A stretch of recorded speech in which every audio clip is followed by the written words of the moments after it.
사도행전 27장 12절에서부터 20절까지 말씀을 오늘은 살펴볼 것입니다. 바울은 로마 황제에게 재판을 받겠노라 이렇게 선언을 했습니다. 그래서 총독 베스토는 바울이 로마에까지 무사히 도착해서 황제에게 재판을 받을 수 있도록 백부장 율리오야 벌써 100여 명의 병사들을 내어주어서 바울을 호송하게 하였습니다. 바울 일행은 가이사랴에서 배를 타고서 구브로 섬을 지나서 소아시아, 터키지요. 터키 남쪽 지역의 항구로 가서 거기에서 이제 배를 갈아탔습니다. 지중해 횡단을 하는, 그래서 로마까지 가는 배로 갈아탔습니다. 로마로 가기 위해서는 그레데 섬을 지나서 더 이제 서쪽으로 나아가야 했습니다. 그런데 이 시기에는 지중해에서 서풍이 많이 불었어요. 서쪽에서 동쪽으로 부는 바람이 강했단 말입니다. 그런데 바울은 지금 동쪽에서 서쪽으로 가려고 하고 있는 것이죠. 그래서 바울이 탄 배가 맞바람을 맞으면서 간신히 진행을 해서 그레데 섬의 미항이라는 항구에 도착을 했습니다. 이제 곧 겨울이 시작되는데 이 시기에는 지중해에 돌풍이 강하게 불어서 항해를 하는 게 대단히 위험한 그런 상황이었습니다. 그래서 항구에서 겨울을 지내야 하는 겁니다. 미항에서 겨울을 보내야 되는 거예요. 그런데 이 미항은 작은 항구란 말입니다. 두세 달을 지내기에 여러 가지 불편한 점이 많았어요. 자재 수급은 식재료 수급은 한다 하더라도 편하게 지낼 만한 장소도 부족하고 즐길 거리도 부족하고 여러모로 부족한 것이 많았다, 불편했다 하는 겁니다. 그래서 선장과 또 선주, 배 주인은 우리가 좀 무리를 하더라도 맞바람이 치더라도 좀 더 서쪽으로 진행을 하자. 그러면은 그레데 섬의 큰 항구인 베닉스가 있다. 그레데 섬의 미항은 너무나 작은 항구인데 베닉스는 큰 항구니까 거기서 겨울을 보내기에 합당하다. 이렇게 말을 하는 겁니다. 바울은 그들에게 위험을 경고했습니다. 지금 항해하기에 적절하지 않다. 위험하다 했어요. 그런데 이곳 미항에서 겨울을 지내자 한 겁니다. 그렇지만 백부장이 최고 결정권자 아닙니까? 백부장은 이 항해를 잘 모르는 바울의 말보다도 선장과 선주의 말을 더 신뢰하였습니다. 12절 한 절을 우리가 함께 읽겠습니다. 그 항구가 과동하기 불편하므로 거기서 떠나 아무쪼록 베닉스에 가서 과동하자 하는 자가 더 많으니 베닉스는 그레데 항구라 한편은 동북을 한편은 동남을 향하였더라. 베닉스에 가서 과동을 하자, 그러니까 겨울을 지내자라고 말하는 사람들이, 그것을 주장하는 자들이 더 많았다 했어요. 바울이 탄 배는 누가 지금 탑승하고 있었느냐? 바울을 비롯한 죄수들이 있지요. 그리고 그 죄수를 보조해주는 사람들, 종이 될 수도 있을 것이고 동료가 될 수도 있겠지요. 그들이 함께하고 있고 또 이들을 호송하고 있는 백부장과 100여 명의 로마 병사들, 또 배의 스태프들이 있잖아요. 선장과 선주, 선원들이 있습니다. 그리고 일반 승객들도 있었단 말입니다. 그래서 총 276명이 이 배에 타고 있었어요. 이들 중에서 대부분은 지금 바울과 선장과 선주가 하는 말, 또 백부장이 함께 나누는 이 대화, 주제, 내용을 듣고서 선장과 선주의 편을 들었단 말입니다. 그래서 베닉스로 갑시다. 이곳 미항에서 무슨 재미로 겨울을 지낸단 말입니까? 베닉스로 갑시다. 좀 무리를 하면 어때? 하고서는 다수결로 베닉스로 가기로 결정이 됐습니다. 바울은 하나님의 감동하심으로 인하여서 미향에 머물러야 한다. 이렇게 경고를 했는데 다수결로 인하여서 지금 베닉스로 가게 된 거예요. 다수결의 맹점이 여기 분명히 드러나고 있습니다. 생각해 보십시오. 양 갈래길이 있어요. 이쪽 길에는 가시덤불이 나 있습니다. 그런데 내다보니까 조금 더 가면은 푸른 초장 쉴만한 물가가 펼쳐져 있어요.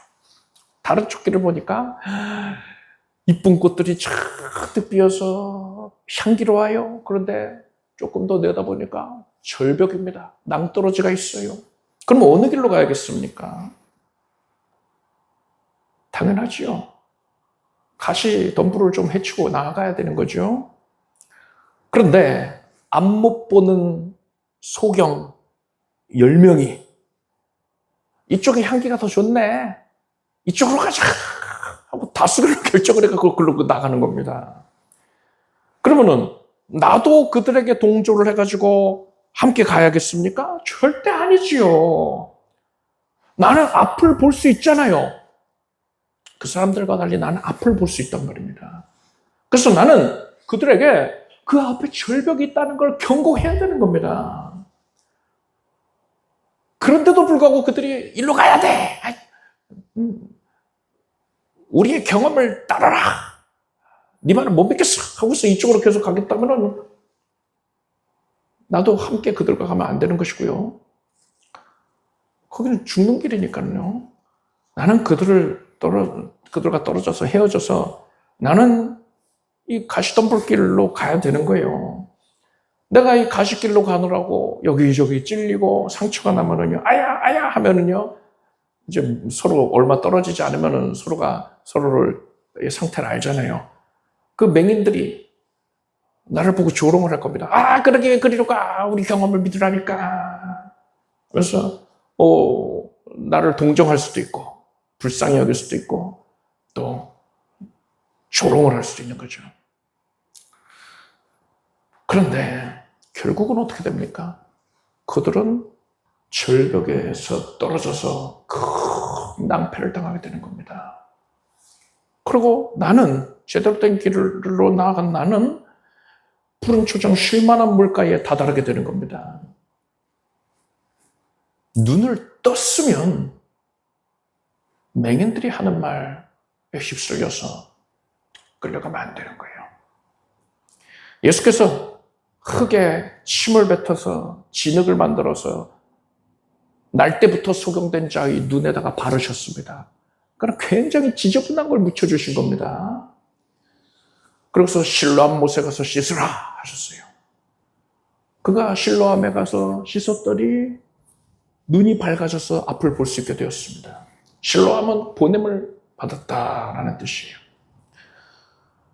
예수님을 상징하는 겁니다. 하나님께로부터 보냄을 받은 예수님을 상징하는 거예요.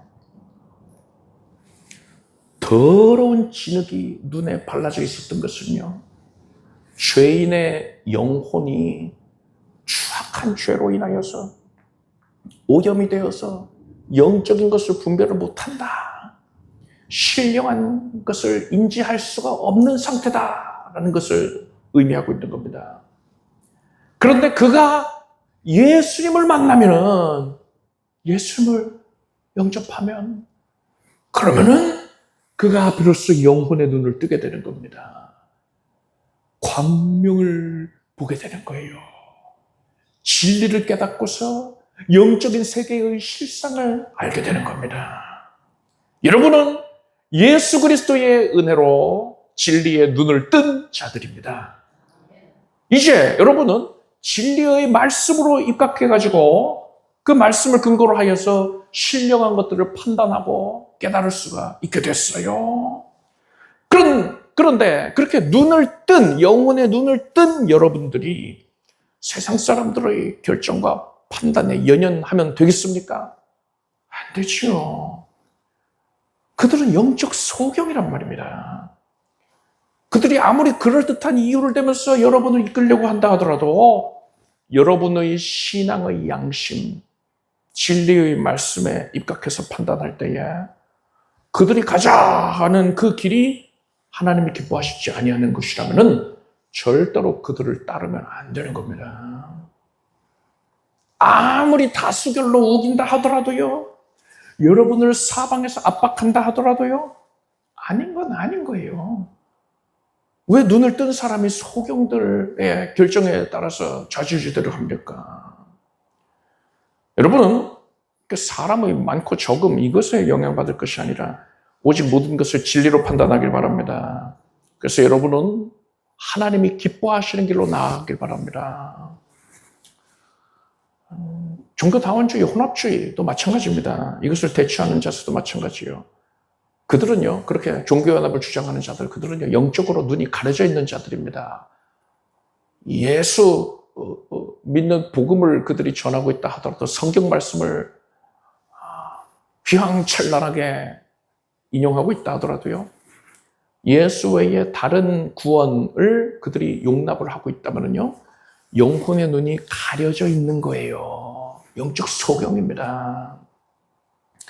그런데 그들이 기독교계의 주류로 자리를 잡았단 말입니다. 다른 나라의 경우에는 더 심하죠. 미국 같은 경우에는 더 극심합니다. 이제 이 마지막 때에 7년 환란의 시대가 이제 도래하면은 적그리스도가 등장을 할 것이고, 전 세계 정치 지도자로서 세계에 이제 하나의 통치기구로 다스릴 터입니다. 세계 단일 정부라고들 흔히 말하죠. 그 지도자로서 적그리스도가 등장하고, 그를 우상화 작업을 하는 이가 종교 지도자입니다. 거짓 선지자라고 계시록에 언급되는 전 세계 종교연합체의 수장이 되는 것이죠.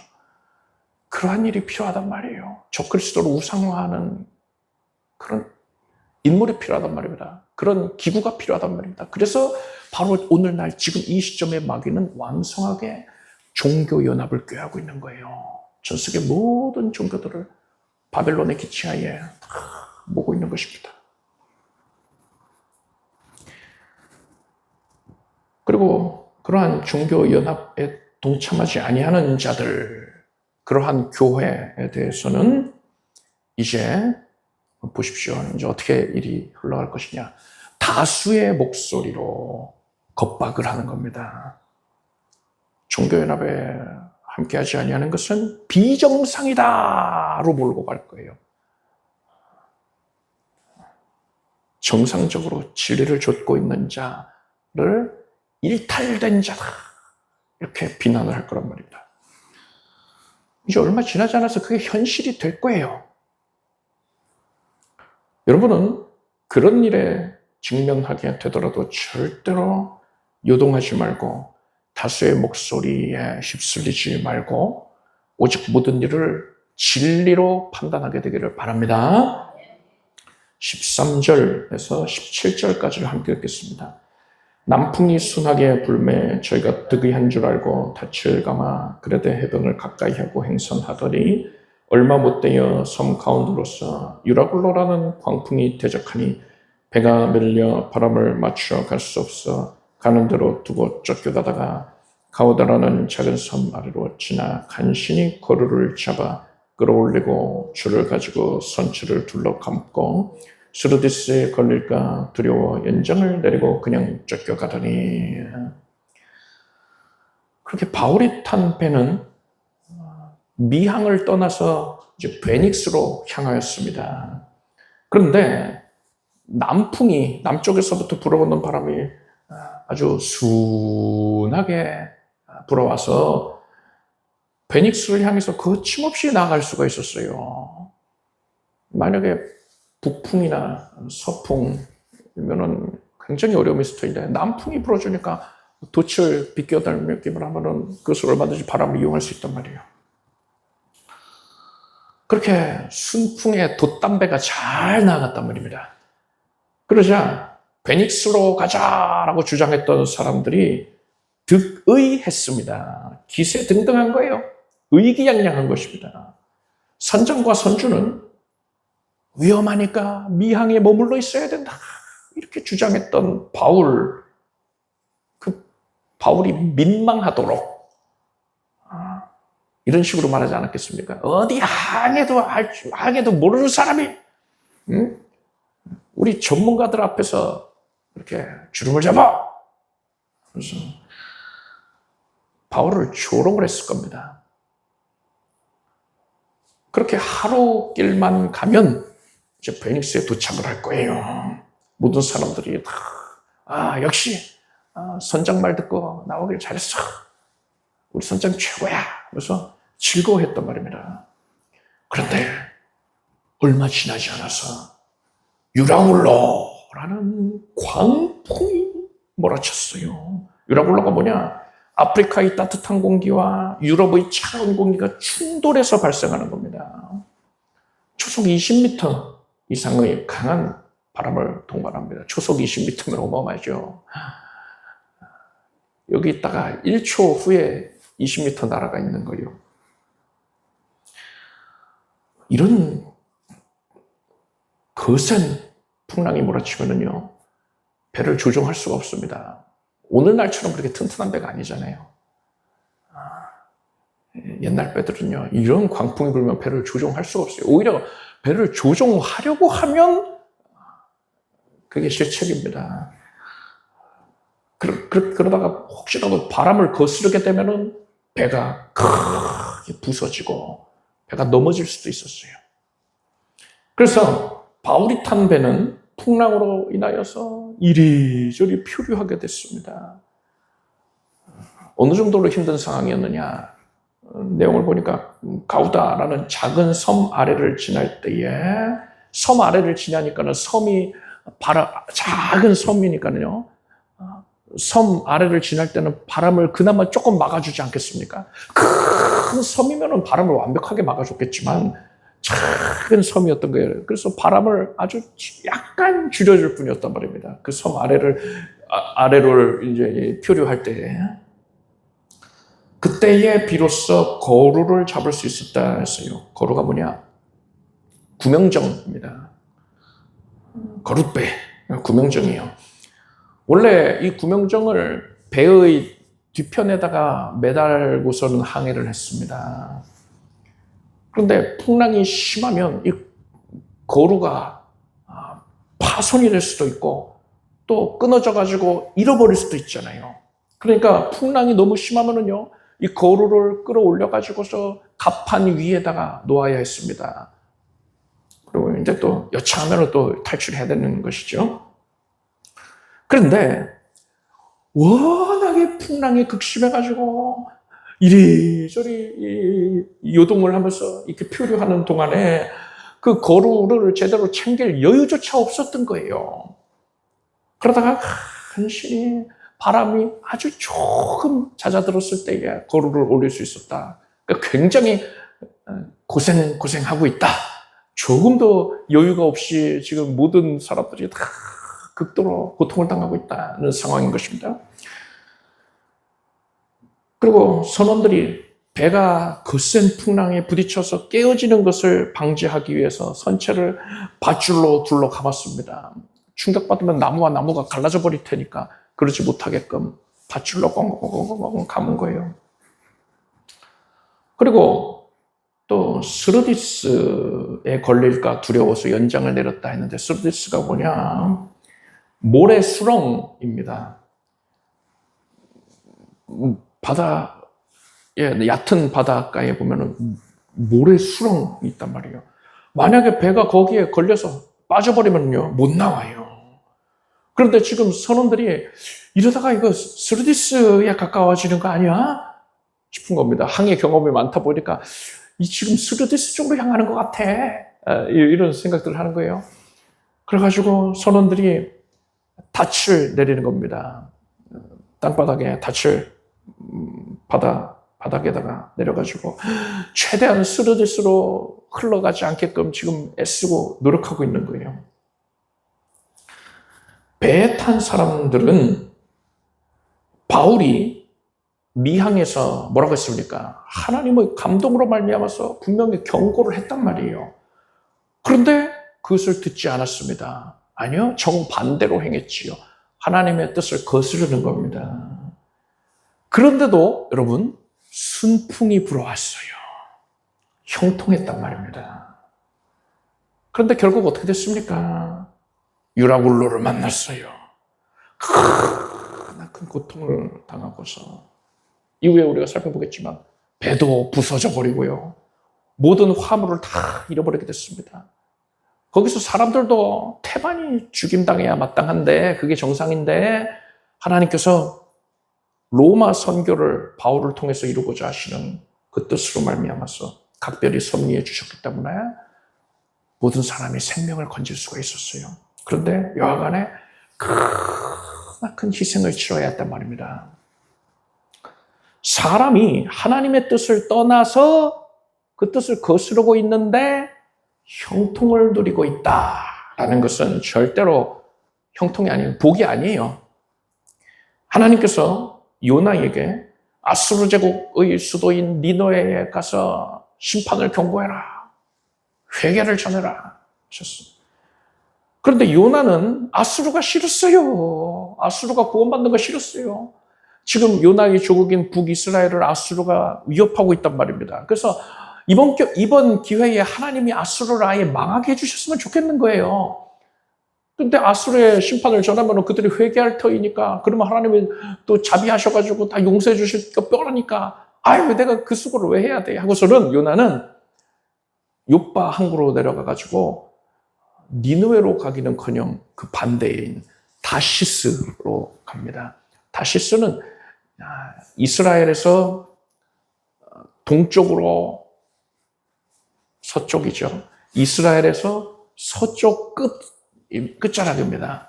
오늘날 스페인 지역이에요. 당시에는 세계의 땅 끝이 서바나 다시스 지역이다 이렇게 생각하고 있었단 말입니다.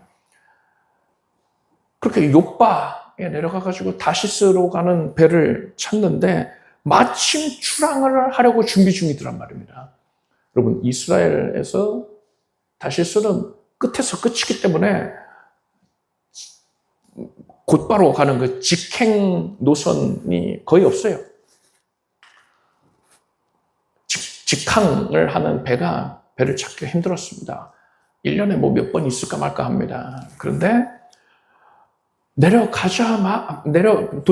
항구에 도착하자마자 곧 출발을 할 다시스 배를 타게 된 거예요. 그러니까 요나가 쾌재를 부르는 겁니다. 와, 운수 대통이다. 내가 하나님 뜻을 지금 거슬러서 가고 있는데도 이렇게 일이 잘 풀리는구나 하고서는 기분이 좋은 거예요. 배가 출발을 하는데 아유 순풍에 돛담배예요. 그래서 기분 좋게 내려가서 잠듭니다. 근데 어떻게 됐습니까? 큰 풍랑이 찾아왔죠.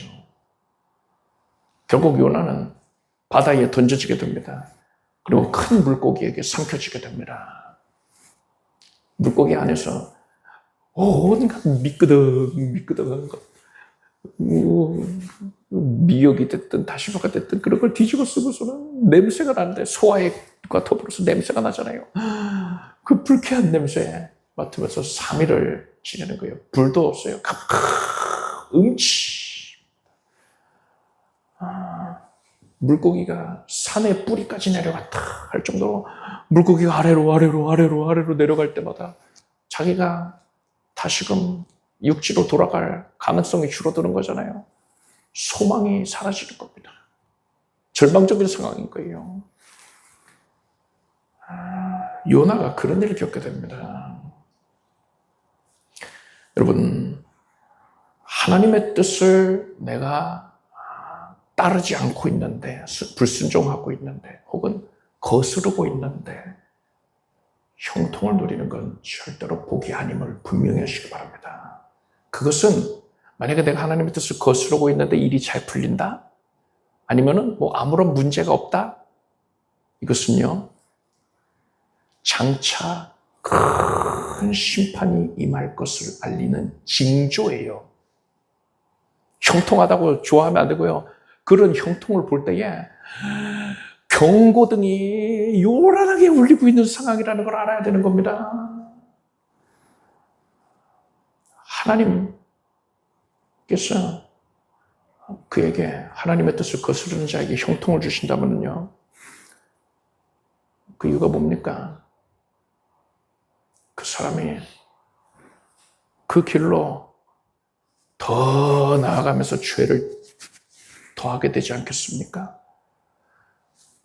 그를 하나님이 정말 크게 징벌하시려고 그것을 허용을 하시는 거예요.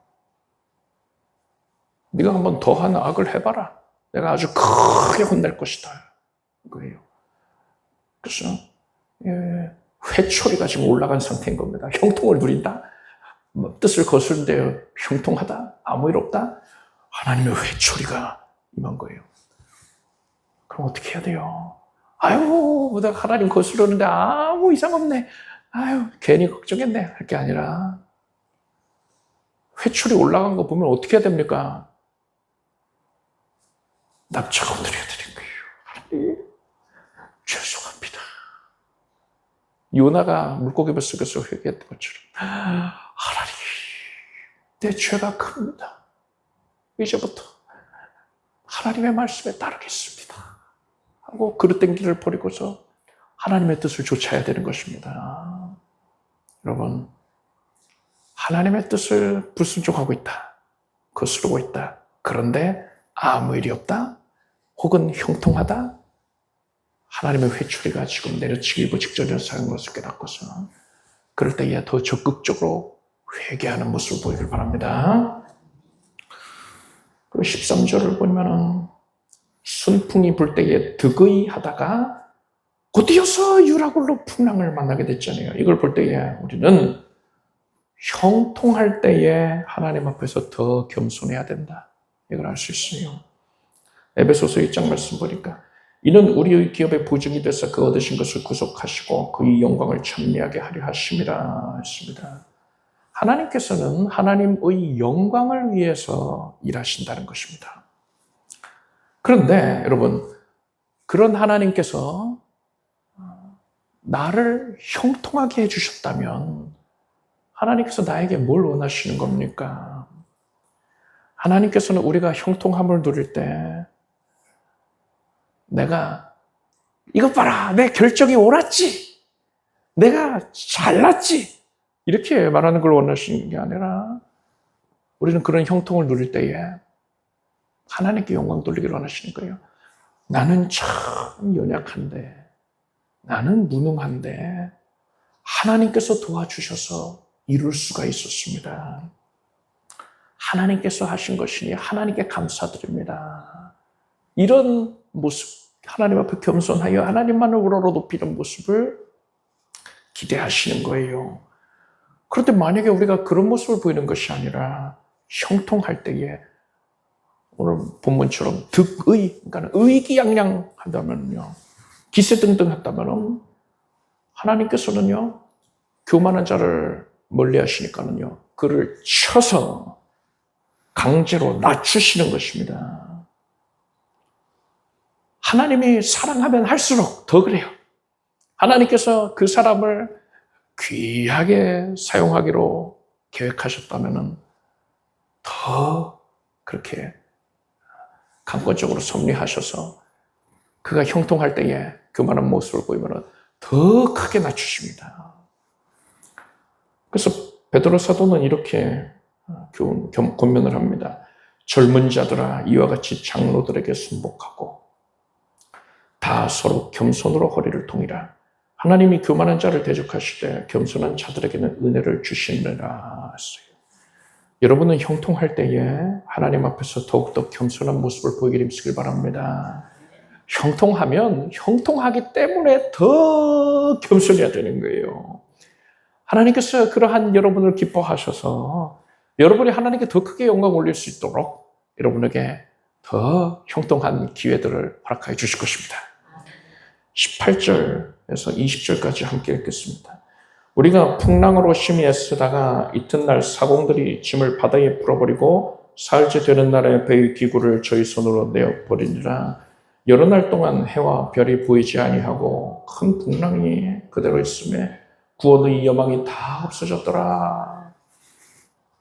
바다 위에서 풍랑이 극도로 심해서 이제 배가 좌초될 그럴 위기에 처하게 되면은요, 무조건 배를 가볍게 해야 돼요. 만약에 여러분 배가 무거우면 배가 그만큼 이 물에 많이 깊이 잠겨 있다는 뜻이잖아요.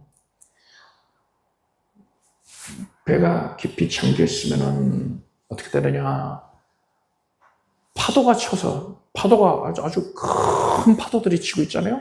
그 파도가 배 안으로, 이제 바닷물이 배 안으로 들어오게 됩니다. 갑판과 선실에까지 물이 들어가게 되는 거예요. 이게 문제가 됩니다. 여러분, 배의 그 아랫부분에는 일부러 물을 채워 놓습니다. 평형수예요. 배의 아랫부분에 물을 채워 놓으면요, 이게 오뚜기라고 생각하시면 돼요. 오뚜기 아래에 축을 달아 놓잖아요. 그래서 오뚜기가 기울어져도 다시 원상태를, 수평을 회복을 하지 않습니까? 복원력이 있단 말이에요. 물이 그런 추의 역할을 합니다. 그래서 배의 밑부분을 물로 채워놓는 것은 이제 배의 평형을 유지하기 위한, 수면과의 평형을 유지하기 위해서 해놓는 것인데, 그게 아니라, 옛날에는 그런 기술도 없었고요. 그게 아니라 배의 윗부분에 물이 차버리면은, 갑판과 선실에 물이 차면 어떻게 되느냐. 옆에서 큰 파도가 밀려와가지고서는 배 옆면을 때렸을 때 배가 끼우뚱하잖아요. 끼우뚱하는데 그 위에 있던 물들이 어떻게 되겠어요? 출렁이잖아요. 출렁출렁거립니다. 배가 제대로 회복을 하려고 하는데 반대 방향을 가가지고서는 이 물들이 벽을 때리는 거예요. 그러니까 제대로 일어설 수가 없는 거예요. 그러니까 머리가 무거워가지고 휘청거리는 거랑 같습니다. 그래서 어떻게 되냐? 배가 넘어집니다. 다시 돌아오지를 못하고 넘어져 버려요. 침몰하는 거예요. 그래서 이렇게 극도로 심각한 상황에 이르게 되면은 배 안에 있던 것들을 다 내다 버려야 돼요. 무게를 줄이기 위해서. 그래서 선원들이 화물을 밖으로 내다 버립니다. 이 화물 얼마나 값비싼 겁니까? 멀리까지 가가지고 비싼 돈 주고 그곳에 특산품을 사서 가득 실었습니다. 이제 로마로 가서 로마에서 더 비싼 값으로 이제 팔 거란 말이에요. 팔면은 큰 부자가 되겠지요. 그래서 이 화물은 정말 애지중지한 거란 말입니다. 근데 그걸 다 버리는 거예요. 어쩔 수 없어요. 죽는 것보다 나가니까. 그 화물을 눈물을 흘리면서 내다 던지는 겁니다. 그러다가 사흘째 돼서는요, 배의 기구들까지도 버려야 했습니다. 기구라는 거는 항해를 하는 데에 필요한 것들이요. 항해하는 데 필요한 장비와 또 구조물 같은 것을 말합니다. 바람을 타기 위한 돛, 그리고 큰 천 있을 것이고, 또 조타 장치들도 있을 것이고, 그 외에 여러 기물들이 있을 것인데, 그거를 다 던져버리는 거예요. 어차피 지금 뭐 자기들이 이 배를 조종할 수가 없는 상태잖아요. 그냥 표류하고 있는 상태니까. 대부분의 배 안의 기구들을, 가구들을 다 내다 버립니다.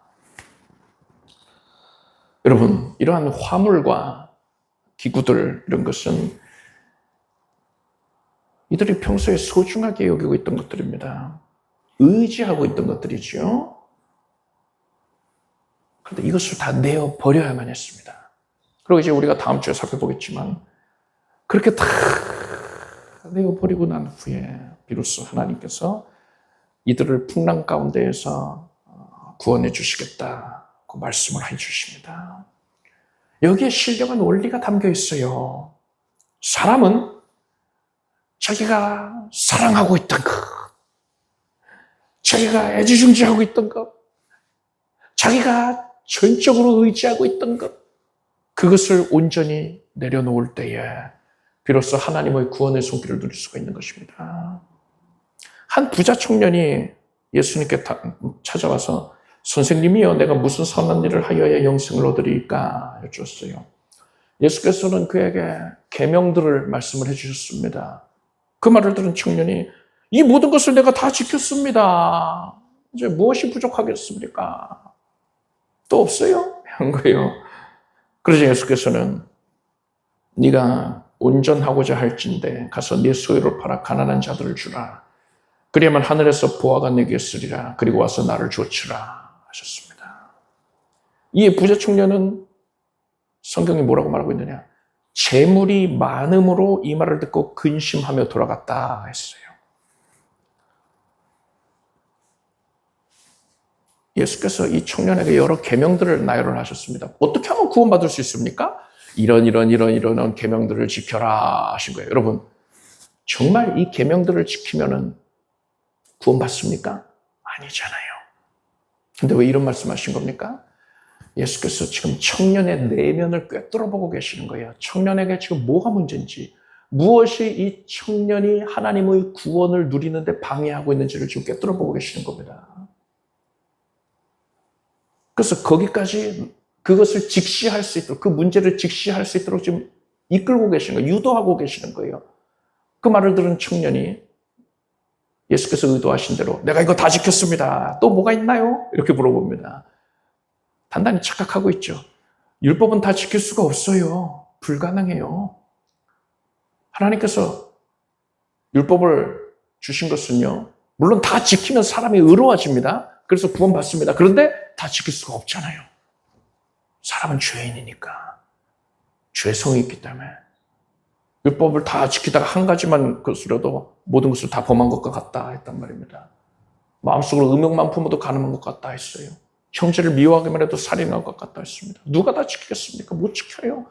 율법으로는 자기 죄를 깨달음이라 했습니다.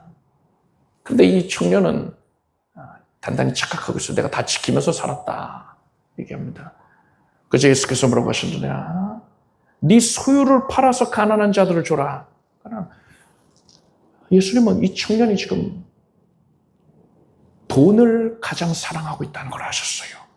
하나님보다 돈을 사랑하는 자였단 말입니다. 그래서 네가 그것을 포기해라. 나를 따르라 했어요. 예수님을 따른다는 거는요, 이 청년이 자기가 세워놨던 장래의 계획이 있지 않겠습니까? 어디서 성공해서 인정을 받고 또 뭘 하고 그래서 뭐 어떻게 되고 그걸 다 포기하고 그저 하나님을 섬기는 삶을 살라는 거예요. 그런데 이 청년은 못하겠다는 겁니다. 못할 걸 아셨어요. 그래서 그 말씀을 하신 겁니다. 네가 하나님보다 그것을 더 사랑하고 있지 않느냐. 그것을 내려놓아야 된다. 네가 의지하고 있던 것 그것을 내려놓아야 된다. 이렇게 말씀하시는 거예요. 여러분, 하나님보다 더 사랑하고 있는 것, 하나님보다 더 의지하고 있는 것, 그것을 내려놓을 때에 비로소 우리는 하나님을 온전히 사랑하게 되는 것이고 하나님을 온전히 의지할 수 있게 되는 것입니다. 하나님께서 그러한 자에게 은혜를 베풀어 주십니다. 만약에 끝까지 내려놓지 않는다면 움켜쥐고 있다면 어떻게 됩니까? 그 사람이 바로 롯의 처입니다.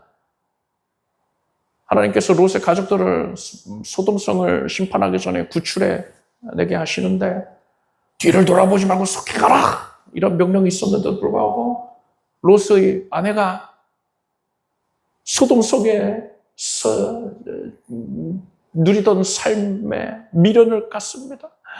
거기에 내가 금은보화도 가득 쌓아놨는데 아주 값비싼 재질의 그런 옷도 장신구도 내가 다 집에 가득가득 쟁여놨는데 그거를 지금 하나도 못 갖고 나가네. 천사가 이렇게 손을 끌고서는 그 비태려 나오느라고 하나도 못 가져 나오네 하고서는 미련을 갖고 뒤를 돌아봅니다. 그 순간에 소금 기둥으로 변했단 말입니다. 하나님보다 더 사랑하는 것, 하나님보다 더 의지하는 것, 그것을 내려놓지를 않으면 하나님께서는 그를 구원해서 배제시키시는 것입니다. 여러분은 오직 주 예수 그리스도의 하나님만을 가장 사랑하기를 바랍니다.